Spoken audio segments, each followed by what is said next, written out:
Hi everyone, welcome back to the Trending Minds channel. Imagine this, for the last 30 years, every time you bought a phone, shoe or even a toy, one label was guaranteed, made in China.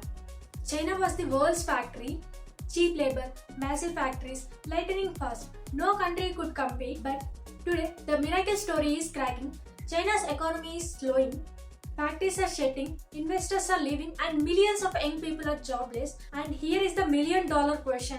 When China slows down, who takes its place? The world is looking at one name, that is India. Let's rewind. In the 1980s, China opened its economy, welcomed global companies and said, "We will manufacture at the lowest price."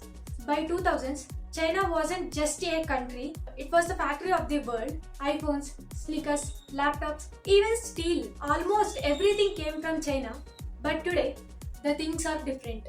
Economic growth has slowed to the weakest level in decades. The property market crisis has shaken the investor confidence. Youth unemployment is at record highs, and trade tensions with US and Europe make companies nervous. That's why global firms have adopted the China Plus One strategy. Keep some production in China, but move the rest elsewhere. And India has a rare opportunity here. So, if China is slowing down, what exactly does this mean for India? Let's break it down into 4 key areas. Let's start with global manufacturing.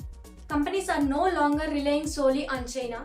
So, where are they moving their production? Apple has already started assembling iPhones in India. Samsung Noida factory is one of the largest phone plants in the world, and Foxconn investing billions here. The Indian government's PLI scheme is also making electronics, EVs and semiconductors more attractive to produce locally. All of this shows that India is positioning itself as a major manufacturing hub. Next, let's look at demographics. China is aging rapidly. By 2050, 1 in 3 Chinese will be over 60, which means fewer workers and higher wages. On the other hand, India has half of its population under the age of 28.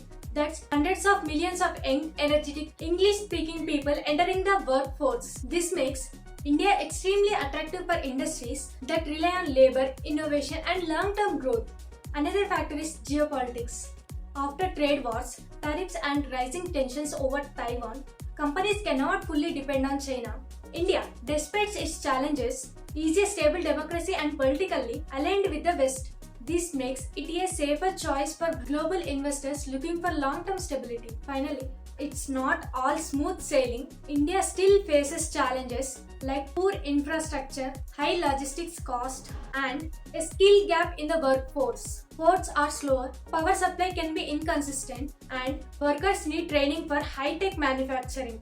If these issues are not addressed quickly, other countries such as Vietnam or Mexico could capture the opportunity that India has today. So, what does this mean for India? In the short run, we are likely to see more factories being set up in sectors like electronics, EV batteries, and semiconductors. This directly translates into new opportunities, not just for engineers, but also for factory workers and supply chain managers. In the long run, however, the stakes are much higher. If India is able to improve infrastructure, enhance skill training, and reduce bureaucratic hurdles, we could genuinely position ourselves as the world's next growth engine.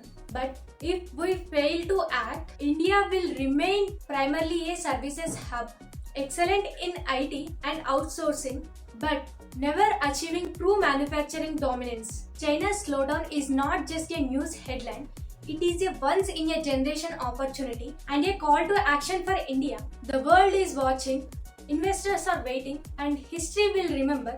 Did India rise to the challenge, or did we let the moment slip away? Because in the end, these factories and jobs are not merely numbers on a chart. They will decide how India is positioned in global economy, not just for the next decade, but for the next 30 years. If you found this video useful, don't forget to like, share and subscribe. Thank you for watching. See you in the next video.